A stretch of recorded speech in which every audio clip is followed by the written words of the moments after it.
Hi friends, PG న్యూస్కి స్వాగతం. Friends, కువైట్లో బాగా వాల్యూ అయిన వస్తువులు అంటే మామూలుగా జంతువుల విషయంలో తీసుకుంటే చాలా విలువైనటువంటి ఏమేమిటో మీకు బాగా తెలుసు. అందులోనూ ముఖ్యంగా ఎక్కువగా గద్దలు, పావురాళ్ళు, ఇలాంటివి గుర్రాలు ఇలాంటివి అయితే ఉంటాయి. మనకు కూడా తెలిసిన విషయమే. మరి ఖరీదైనటువంటి పావురాలు కూడా అక్కడ ఉండే అవకాశాలు ఉన్నాయి. వేలాది అంటే చాలా లక్షలు పెట్టి కూడా కొనేవాళ్ళు ఉన్నారు.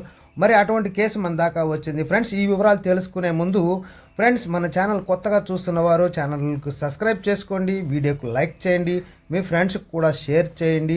అలాగే మీరు ఎక్కడ ఉన్నారో మీకు సంబంధించిన విషయాలు ఏదైనా ఉంటే కామెంట్ చేయండి, నేను మీకు తెలియజేసే ప్రయత్నం చేస్తాను. మరి వివరాలు గమనిస్తే, కువైట్లోని ఖబ్దు ప్రాంతంలో తన పావురాల గూటిలో దొంగతనం జరిగిందని తెలుసుకున్న గల్ఫ్ జాతీయుడు ఖబ్దు పోలీస్ స్టేషన్లో ఫిర్యాదు చేశాడు. అతని నివేదిక ప్రకారం గుర్తు తెలియని వ్యక్తి ఆవరణంలోకి ప్రవేశించి వేలానికి ఉద్దేశించిన అధిక విలువైన జాతికి చెందిన 40 పావురాలను దొంగలించాడు. ఫిర్యాదుదారుడు ఆల్ సుల్తాన్ పోలీసులకు మాట్లాడుతూ తాను ప్రత్యేకంగా ఎవరిని అనుమానించట్లేదని మరియు చిన్న సందు కూడా పోయేటువంటి దారి కూడా లేదని, ఎలా వచ్చాడో తెలియదని, బలవంతంగా ప్రవేశించిన సంకేతాలు కూడా ఏమీ కనిపించలేదని పేర్కొన్నాడు.